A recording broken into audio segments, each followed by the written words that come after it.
Presiden Prabowo Subianto mengungkapkan rencana memotong anggaran perjalanan dinas ke luar negeri.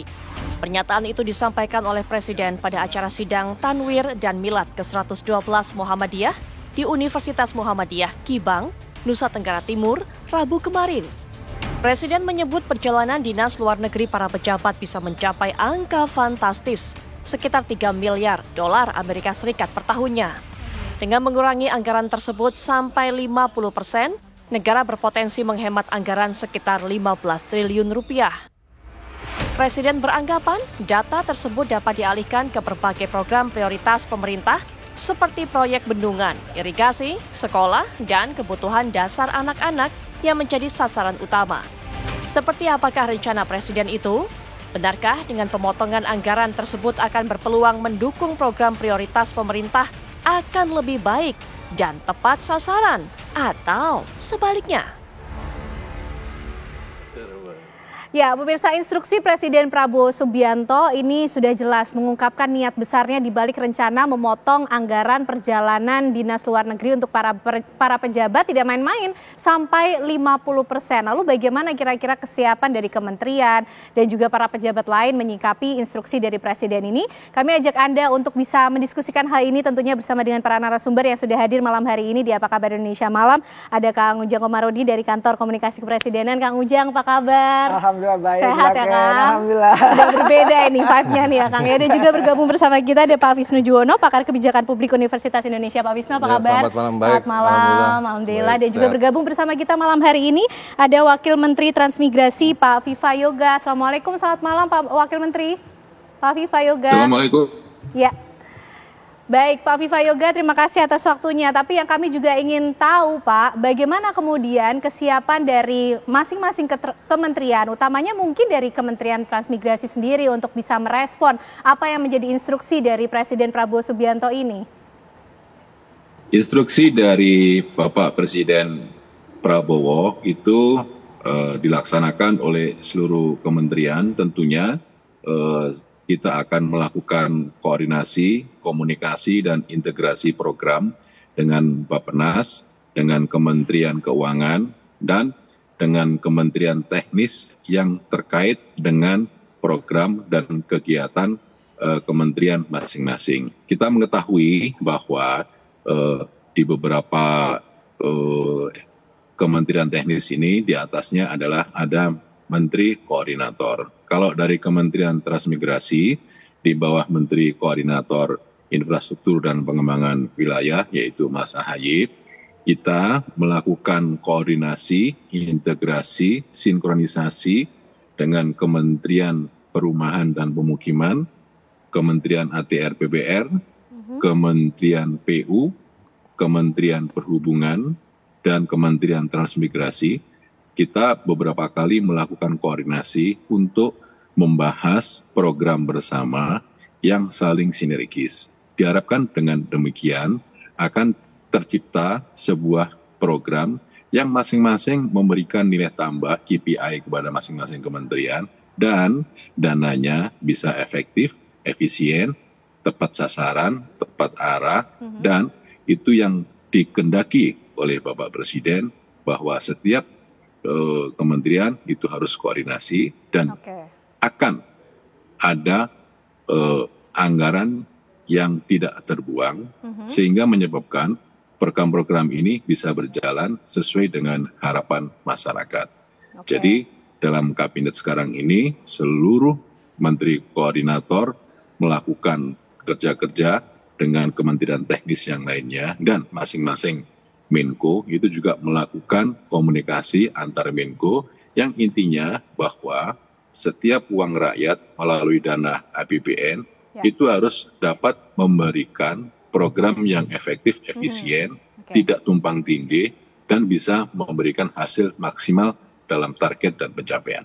Gitu, Pak. Pak Viva Yoga, tapi lebih khusus kalau di Kementerian Transmigrasi sendiri, apakah sudah ada skema, gambaran kira-kira anggaran mana yang kemudian bisa dipotong sehingga tidak mempengaruhi substansi kinerja dari Kementerian Transmigrasi sendiri, Pak? Karena melihat kalau kita bicara kementerian, ini kan aparaturnya sampai ke tingkat daerah juga, Pak Viva Yoga.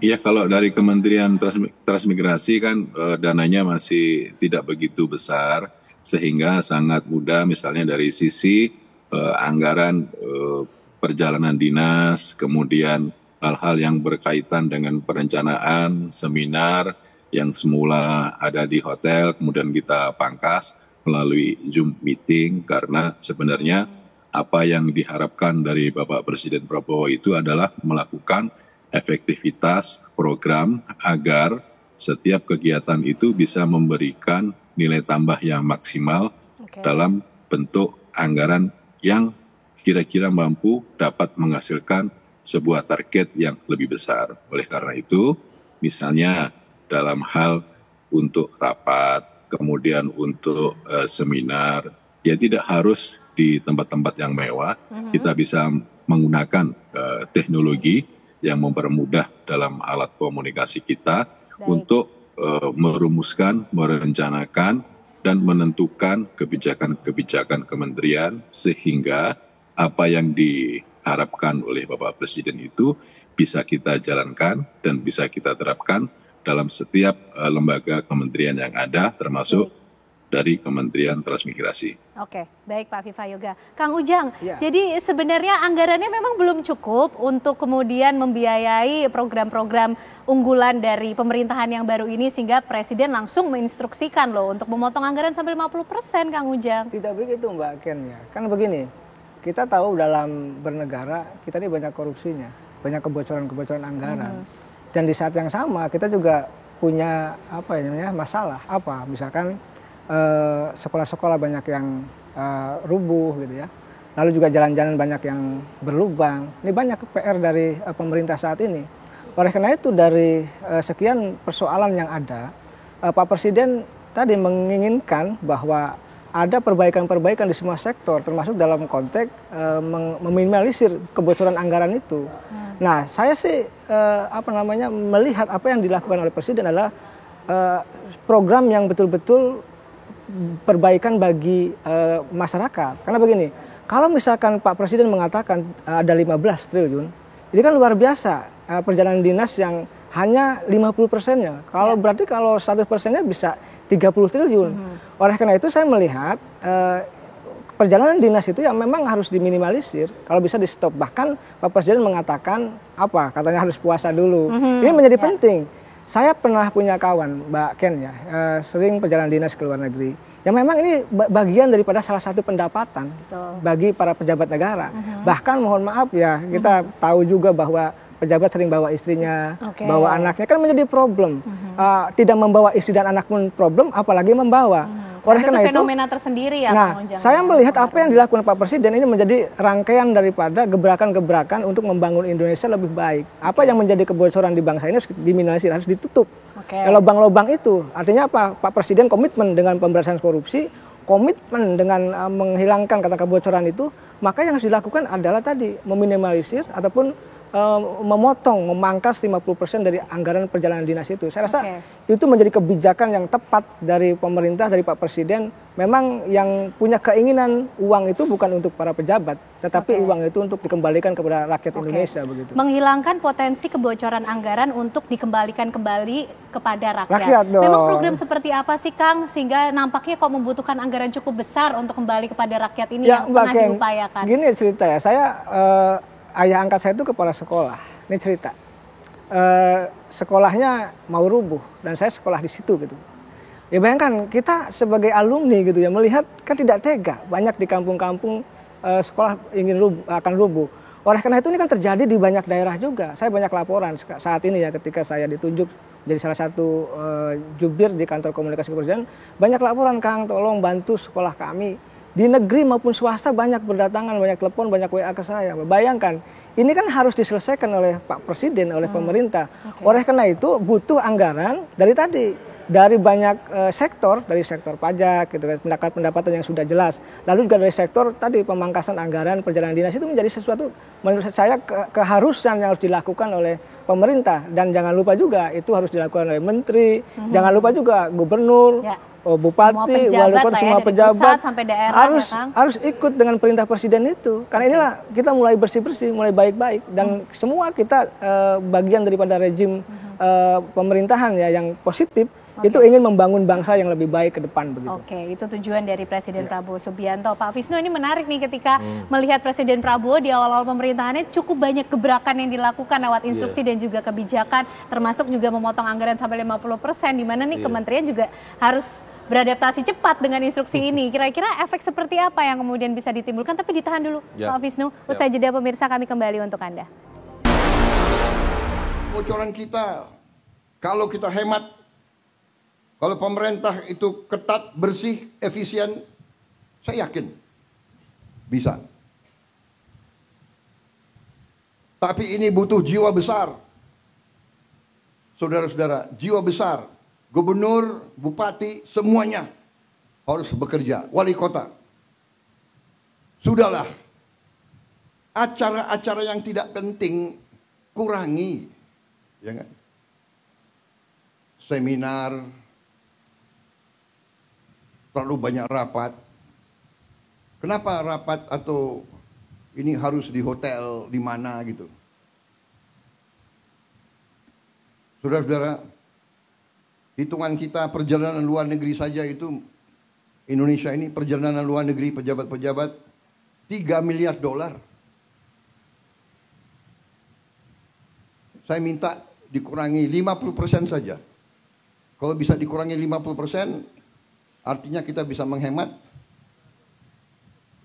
15T. 15T itu berapa bendungan, berapa irigasi, berapa SD bisa kita perbaiki, berapa anak sekolah bisa kita kasih makan. Tolonglah ya para menteri, puasa dulu. Puasanya 5 tahun. Kalau 5 tahun kita hemat $1,5 miliar dari perjalanan saja. Saudara-saudara, tapi bayangkan itu, apa yang kita bisa. Saya tapi sudah perintahkan Menteri Keuangan, Wakil Menteri Keuangan, teliti. Semua program diteliti, ternyata cukup besar penghematan. Baik, kembali kita akan membahas mengenai instruksi sekaligus kebijakan dari Presiden Prabowo Subianto yang sampai meminta tolong loh, ini kementerian untuk berhemat dulu, puasa dulu sama 5 tahun. Pak Visnu, gimana nih Presiden Prabowo Subianto ini meminta untuk semuanya berhemat dulu, puasa 5 tahun. Tadi lebih baik anggarannya untuk bikin bendungan, irigasi, untuk kemudian anak-anak sekolah. Bagaimana Pak Visnu melihat mengenai kebijakan ini? Ya, jadi Pak Prabowo sebenarnya menggambarkan sebuah fenomena penyakit birokrasi yang sudah berlangsung berdekade-dekade ya, terutama menjelang akhir tahun. Karena menjelang akhir tahun tuh biasanya kebanyakan kementerian atau lembaga negara itu eksekusi anggarannya itu masih banyak yang tersisa. Nah, makanya kan harus ngabisin anggaran tuh. Makanya kalau ngabisin anggaran biasanya paling cepat mengadakan raker di hotel, seminar, kemudian tentu saja perjalanan dinas itu kan yang jadi kita justru jadi tahu ya nih ya besar. Sekarang. Ya, jadi ya ini tentu saja penyakit birokrasi yang sudah mengakar bertahun-tahun. Pak Prabowo menyampaikan dalam pidatonya ya bahwa keinginan beliau untuk mengefisienkan anggaran itu sebuah hal yang bagus, tetapi tentu saja kita harus lihat realisasinya, apakah para birokrat-birokrat ini mengikuti atau tidak, gitu kan? Siap atau tidak? Karena kan harus kita ketahui kan birokrat-birokrat ini sudah berpengalaman ya, mereka sangat pandai. Ya tadi kan Mas Ujang juga sudah menyampaikan kan banyak trik-trik yang suka dilakukan oleh birokrat, sampai katanya mengajak keluarga gitu kan. Nah itu tentu saja hal-hal tersebut kan yang harus coba dimitigasi dan dikurangi, ya. Jangan sampai pemborosan untuk hal-hal yang tidak perlu. Tapi sebenarnya intinya adalah yaitu tadi, tidak ada perencanaan yang baik, eksekusi anggaran yang tidak kualitasnya tidak baik, sehingga akhirnya menumpuk di belakang. Biasanya menumpuk di triwulan 3, triwulan 4. Dan akhirnya yaitu buru-buru mengeksekusi, akhirnya kualitas spending, kualitas pembelanjaan anggaran menjadi tidak baik. Gitu kan. Nah tentu saja kalau tidak baik artinya apa? Artinya outcome-nya pasti tidak akan tercapai. Kayak misalnya pembangunan sekolah jadi terlantar, kemudian pembangunan rumah sakit juga dengan kualitas yang tidak baik, sehingga akhirnya nanti mungkin 1 tahun atau 2 tahun banyak kebocoran atau kerusakan gitu kan. Nah itu yang dampak dari ketidakmatangan perencanaan dan kelemahan dalam eksekusi anggaran. Oke. Tapi ini sejauh ini Pak Wisnu melihatnya ini kebijakan yang positif tentunya kan yang diambil oleh Presiden Prabowo Subianto? Ya tentu saja, maksudnya pidatonya ya bagus, menurut saya sebagai rakyat saya mendukung, tapi kan yang penting eksekusinya nih. Kita menunggu eksekusinya kan. Ini kan baru Desember ya. Beliau kan ya maksudnya baru bulan Desember. Dan tentu saja penghematan yang dilakukan ya paling cuma anggaran yang tersisa. Tadi saya baca Kementerian Keuangan masih ada anggaran yang belum terbelanjakan sekitar 70%, 60% gitu kan. Mungkin kementerian lain atau lembaga lain mungkin lebih besar yang belum dibelanjakan. Nah itu kan tentu saja harus dipertanyakan kenapa banyak yang tidak dibelanjakan. Padahal kalau dibelanjakan dengan baik, tentu saja outcome pembangunan atau dampak yang dirasakan oleh masyarakat bisa jadi lebih besar gitu kan.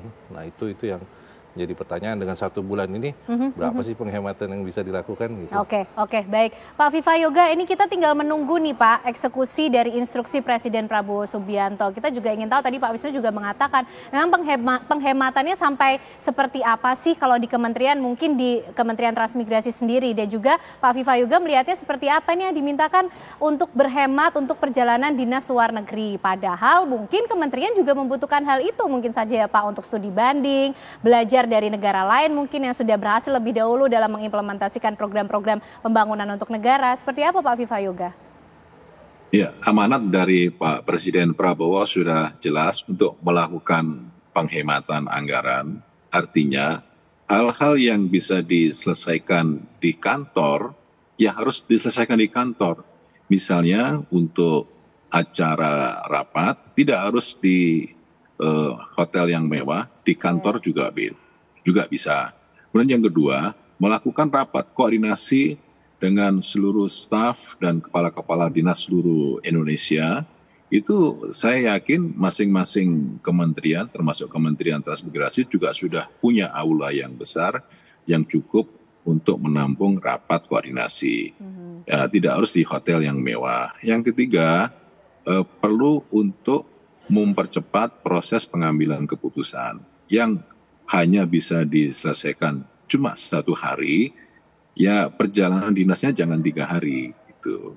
Nah yang keempat, misalnya kalau ada perjanjian yang berkaitan dengan kegiatan bilateral antar negara, kalau memang itu dipandang tidak penting, ya tidak usah berangkat ke luar negeri gitu. Tapi kalau memang hal itu penting, berangkat ke luar negeri, tetapi cukup hanya sedikit staf yang mewakili kementerian. Itu adalah pemikiran dari Pak Presiden Prabowo yang menginginkan agar penghematan biaya ke luar negeri 50% itu akan dapat dialokasikan ke pembangunan di dalam negeri untuk infrastruktur, irigasi, jaringan tersier, danau, pendidikan sekolah, dan lain sebagainya.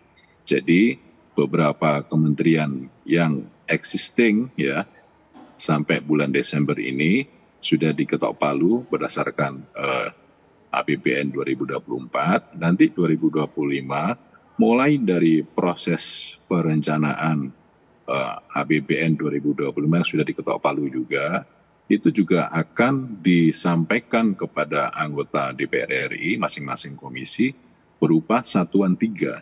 Kalau kami Kementerian Transmigrasi bermitra dengan Komisi 5 sudah ada keputusan untuk sampai satuan 3, masing-masing dari anggota juga meneliti, merumuskan, dan memberikan pengawasan terhadap program-program dari seluruh kementerian mitra Komisi 5. Itu adalah sesuatu yang baik karena DPR sebagai mitra kami adalah cerminan dari aspirasi masyarakat.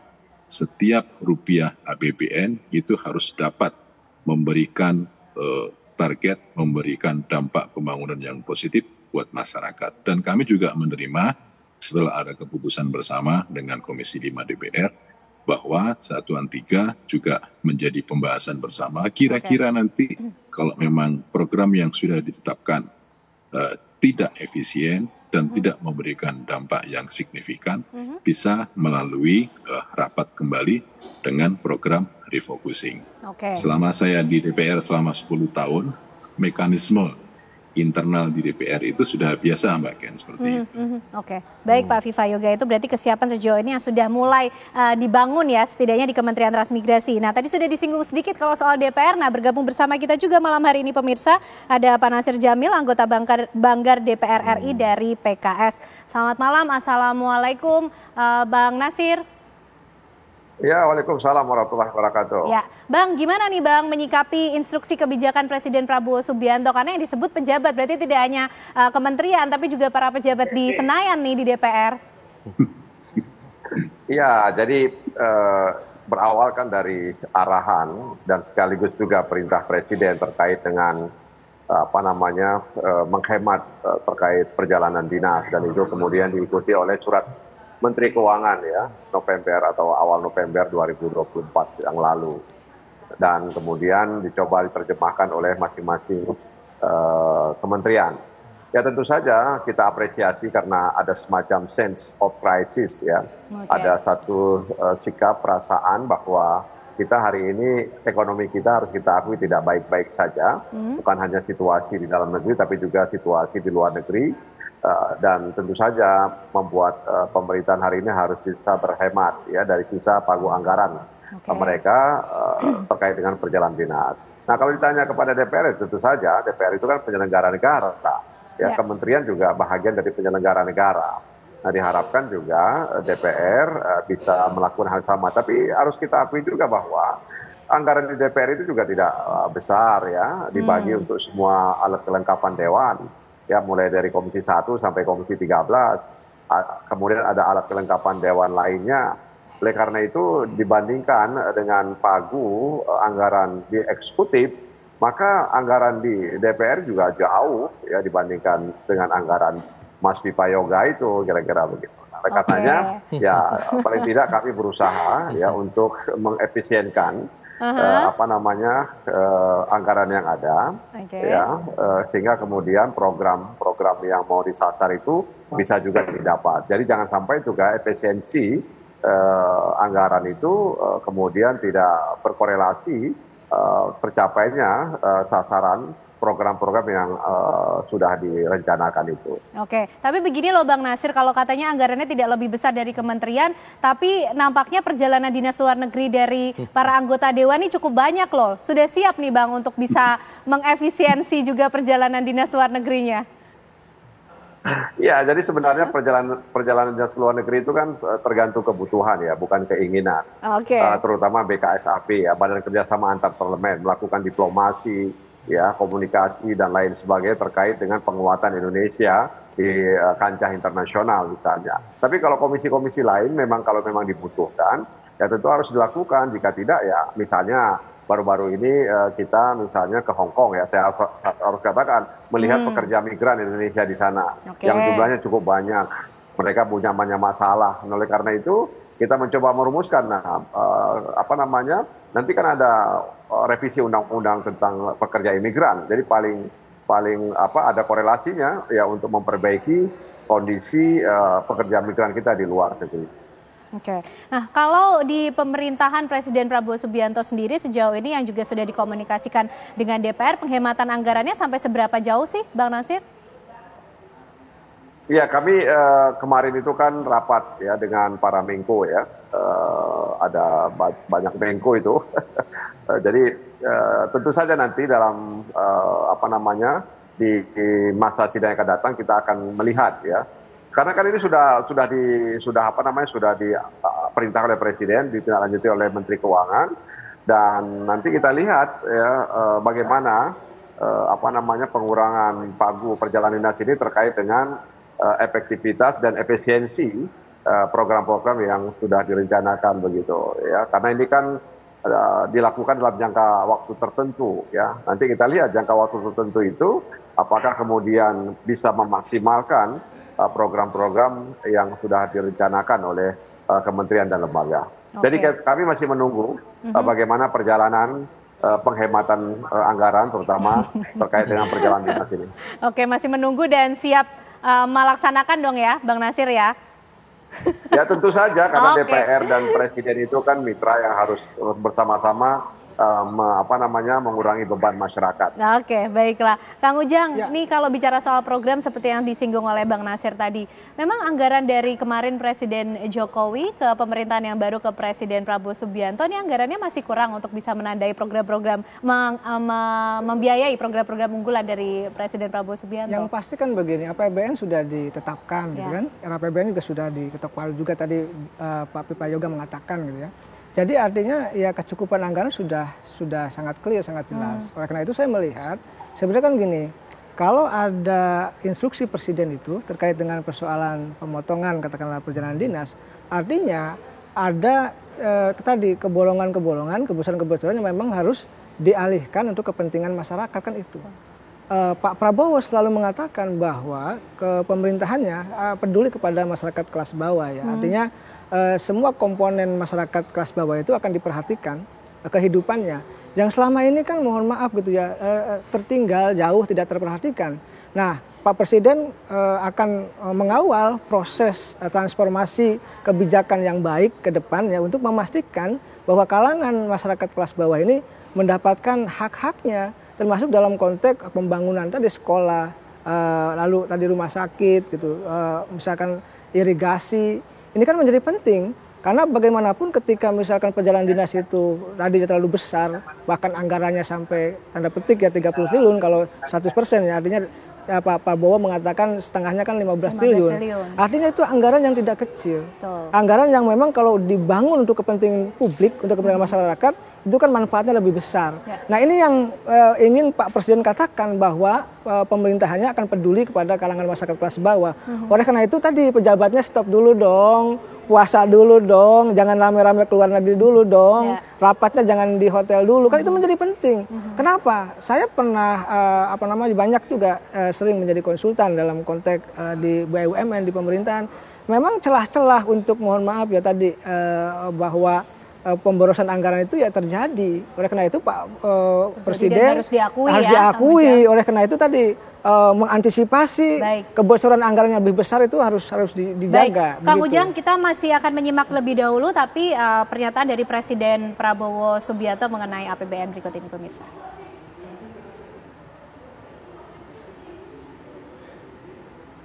Baik. Kita nanti akan menghadirkan untuk Anda pemirsa apa yang disampaikan oleh Presiden Prabowo Subianto yang berbicara mengenai APBN yang juga menjadi tema pembahasan kita malam hari ini. Pak Wisnu, mungkin merespon apa yang disampaikan oleh Kang Ujang juga. Ini semakin memperlihatkankah bahwa Presiden kita Prabowo Subianto begitu berpihak, concern terhadap bagaimana kehidupan dari masyarakat juga di kelas bawah? Iya, saya rasa niat Pak Presiden Prabowo tentu saja baik sekali ya. Apalagi menekankan pada keberpihakan pada masyarakat kelas menengah bawah kan, karena mereka yang memang paling membutuhkan pelayanan publik. Dan seperti yang kita ketahui pelayanan publik di Indonesia apalagi di daerah-daerah tertinggal terutama di Sumatera, Kalimantan, Papua apalagi itu kualitasnya sangat rendah dan mereka tentu saja yang lebih membutuhkan ya anggaran untuk pemberian pelayanan publik yang berkualitas yang dibutuhkan masyarakat biasanya adalah kesehatan, pendidikan, infrastruktur, ya itu yang paling dibutuhkan oleh masyarakat. Cuman mungkin pertanyaannya adalah, oke, 1 bulan ini terjadi penghematan, tetapi kompleksitas yang dihadapi pemerintah itu tidak berhenti di sini, karena seperti yang kita ketahui misalnya jumlah kabinet kementeriannya jumlah menterinya membengkak dari 37 jadi 58. Jadi ada semacam harus alokasi tambahan terhadap sekitar 20 pejabat baru. Dan ada semacam tambahan 20 kementerian atau lembaga negara, sekitar 20 kementerian atau lembaga. Nah, ini kan juga butuh budget lagi. Nah, itu kira-kira bagaimana nantinya pemerintah Prabowo menghadapi kompleksitas ini di satu sisi anggaran terbatas, tapi di sisi lain pemerintah bebannya juga bertambah, membengkak gitu ya, jumlah kabinet, jumlah pejabat negara dan jumlah kementeriannya. Nah itu yang saya rasa tantangan yang paling besar. Oke, kita akan melihat sejumlah tantangan lain kira-kira apa yang juga harus dihadapi ketika instruksi dan kebijakan Presiden Prabowo Subianto ini harus dilaksanakan oleh kementerian maupun juga para pejabat. Usai jeda pemirsa, apa kabar Indonesia Malam kembali untuk Anda.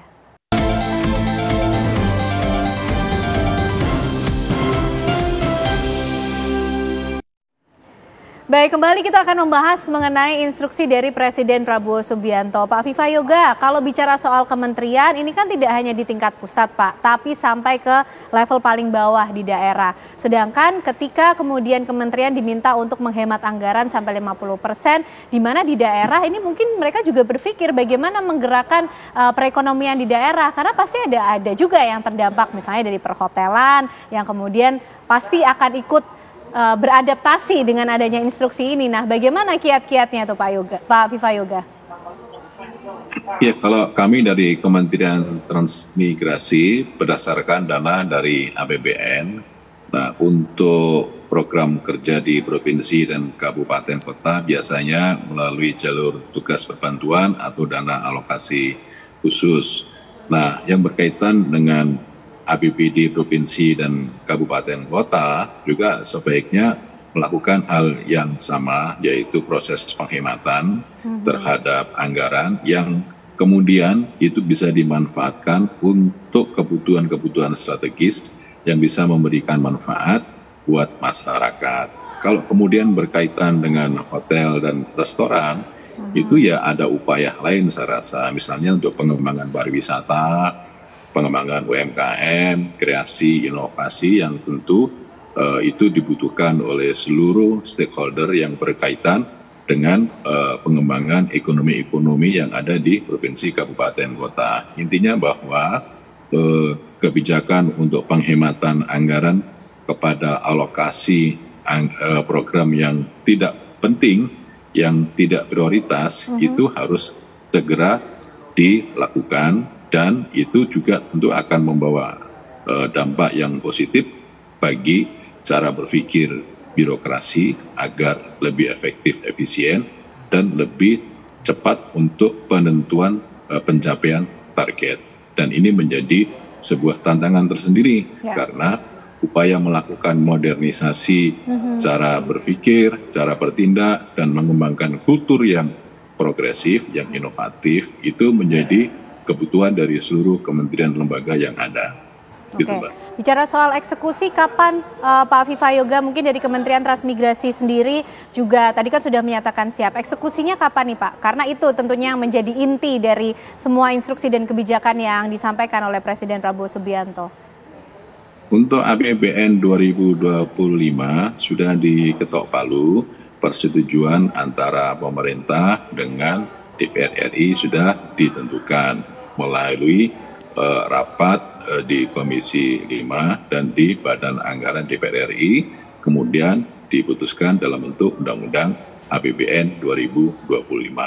Kemudian yang kedua, untuk program-program kerja kementerian, kita telah melakukan koordinasi sampai meneliti di level satuan 3 dengan Komisi 5 DPR. Kita harapkan ada proses checks and balances terhadap kebutuhan dan aspirasi masyarakat dengan alokasi anggaran. Nanti kita lihat proses monitoring dari anggota DPR seperti apa proses perjalanannya, dan kita harapkan antara pemerintah dan DPR bisa sinergi di dalam mengawal alokasi anggaran APBN ini agar tepat sasaran, tepat waktu, efektif, efisien, dan mencapai target yang sesuai dengan visi Bapak Presiden Prabowo untuk lebih pada penghematan, tetapi tetap mencapai target dalam proses pembangunan nasional. Oke, Bang Nasir, bagaimana nih sudah siap bersinergi juga dengan kementerian untuk bisa mengawal terus bagaimana alokasi anggaran sehingga penghematan dilakukan, tapi juga program-program prioritas juga tetap bisa dilaksanakan dan tepat sasaran? Iya, jadi penghematan anggaran untuk perjalanan dinas ini kan sebenarnya konsekuensi ya bahwa ini sedang masa transisi ya. Ada kementerian yang berpisah ya, kemudian misalnya Kementerian Hukum dan HAM, sekarang sudah ada Kementerian Imigrasi dan Pemasyarakatan, Kementerian RI, kemudian Kementerian Ekonomi Kreatif yang dulu digabung sekarang sudah masing-masing. Nah, ini kan juga di masa transisi ini kan harus ada konsolidasi keuangan. Nah, salah satu yang paling masuk akal untuk dikurangi itu ya perjalanan dinas, begitu ya, karena belum tentu juga efektif perjalanan dinas itu.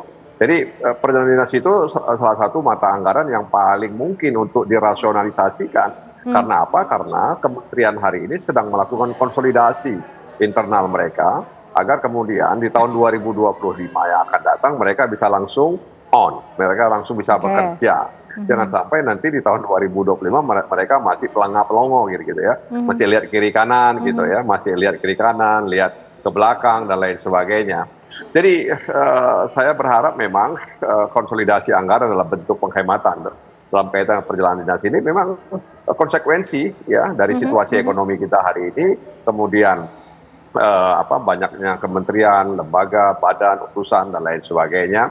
Dan saya pikir Pak Prabowo cukup punya sense ya soal ini sehingga beliau memerintahkan kepada Menteri Keuangan dan kemudian diikuti oleh jajaran kementerian lainnya dan juga diharapkan di daerah juga melakukan yang sama dan tentu DPR juga begitu ya.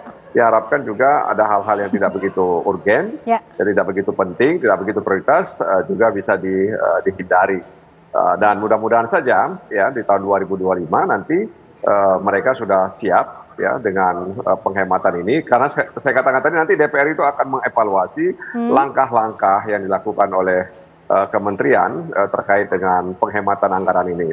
Apakah langkah-langkah itu cukup efektif dan kemudian mampu mengefisiensikan program-program yang akan nanti berjalan di tahun 2025 yang akan datang. Oke, kalau DPR ini mengawasi bagaimana kementerian, nanti DPR-nya diawasi oleh rakyat langsung nih ya, Bang Nasir ya. Nah, kira-kira skema lain yang sudah disiapkan oleh DPR apa untuk bisa ikut serta dong, bersinergi dan berkomitmen untuk bisa menjaga anggaran. Kita kan punya pimpinan ya. Setiap perjalanan dinas itu kan selalu mengetahui dan disetujui oleh pimpinan, ya pimpinan DPR. Ya tentu saja pimpinan DPR nanti akan bersinergi dengan apa yang diinginkan oleh pemerintah. Sehingga kemudian bisa membatasi hal-hal yang tidak begitu penting untuk dilakukan terkait dengan perjalanan dasar. Ini kan tahun 2025 akan segera kita jemput, 2024 akan berakhir. Ini kan menggunakan anggaran 2024 yang masih tersisa begitu. Ya, sementara 2025 sudah diketok palunya. Nah, kita lihat nanti apakah kemudian penghematan ini masih akan terus dilakukan atau seperti yang saya katakan tadi awal, punya jangka waktu tertentu.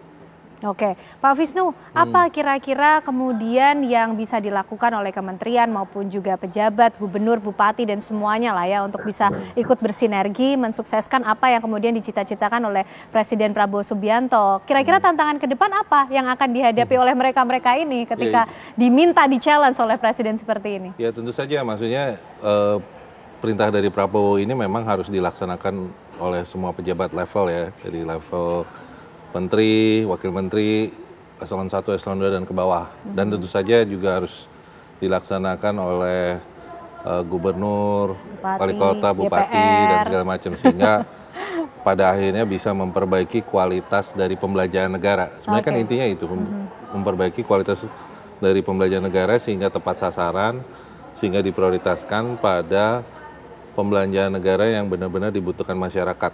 Yaitu biasanya sekolah, kesehatan, infrastruktur gitu kan, itu kan yang dirasakan oleh masyarakat banyak, sehingga prioritasnya itu. Tapi harus, ini ada catatan juga ini dalam arti APBN 2025 kalau nggak salah kan lebih dari 1.000 triliun ya, dan 2024 kan nggak jauh dari 1.000 triliun. Jadi sebenarnya pemotongan perjalanan dinas ini yang 30 triliun itu hanya 3% dari seluruh anggaran. Jadi sebenarnya jumlahnya nggak terlalu besar, ya. Jadi impact-nya juga sebenarnya nggak terlalu besar juga dengan sisa 1 bulan ini. Tapi ya mungkin ini usaha yang dilakukan pemerintah untuk memberikan signal ke publik bahwa mereka melakukan hal sesuatu gitu ya dalam waktu pemerintah yang baru dilantik sejak Oktober kemarin kan. Nah kita harapkan ini jangan hanya sekedar apa istilahnya PR aja, tapi ke depan merupakan sebuah upaya sistematis ya untuk mengefisienkan dan meningkatkan kualitas dari pembelajaran negara gitu. Oke, baik. Kang Ujang, dilakukan di semua level kementerian, para pejabat dari pusat sampai daerah. Tapi kan ada Kang kementerian-kementerian khusus yang bahkan diatur dalam undang-undang seperti Kementerian Pendidikan misalnya. Amanah undang-undang mengatur anggarannya 20%. Nah itu gimana? Nanti efisiensinya dihitungnya seperti apa? Kalau misalnya kurang dari itu melanggar undang-undang dong berarti Kang Ujang? Tidak, bahkan begini. Ada yang, saya punya kawan di pejabat kementerian. Ini cerita aja ya, biar nanti agak terbuka dalam konteks pengelolaan negara. Itu yang kerjaannya sudah pensiun sih ya. Kerjaannya adalah setiap minggu keliling daerah untuk mengadakan seminar-seminar di daerah dan kerjasama dengan pihak ketiga. Dan di situ mendapatkan penambahan anggaran ya bagi pemasukan pribadi. Kan ini menjadi persoalan. Kalau itu terjadi di banyak kementerian, itu kan menjadi pemborosan juga. Jadi menurut saya 20% ya tetap 20%, tidak akan melanggar undang-undang. Tapi tadi mengefisiensikan perjalanan dinas mereka yang banyak ke daerah, lalu mohon maaf anak buahnya, pasukannya juga ikut. Ini kan yang sebenarnya kebocoran-kebocoran yang harus ditekan, yang harus diantisipasi. Nah di sini sebenarnya peran dari Pak Menteri, Pak Wakil Menteri untuk memastikan bahwa di semua kementeriannya birokrasinya tidak seperti itu gitu loh. Ini terjadi, apalagi tadi Bang Wisnu katakan di akhir tahun ya berlomba-lomba untuk mencari pemasukan gitu ya yang lebih besar. Oleh karena itu kita kelola bangsa ini, Pak Prabowo memastikan bahwa ini harus berjalan dengan baik, maka ya semua harus diikuti oleh semua jajaran yang di bawahnya begitu. Baik, jadi penyakit birokrasi mungkin yang selama ini harus diakui, tapi kita tunggu eksekusi dari pelaksanaan instruksi Presiden Prabowo Subianto untuk menghemat anggaran 50%, tentunya kembali lagi untuk rakyat. Terima kasih Kang Ujang, terima kasih Pak Wisnu, terima kasih juga Pak Viva Yoga, Wakil Menteri Transmigrasi sudah bergabung bersama kami malam hari ini, dan juga Bang Nasir Jamil, Banggar DPR malam hari ini juga sudah bergabung di Apa Kabar Indonesia. Malam sehat selalu semuanya. Baik.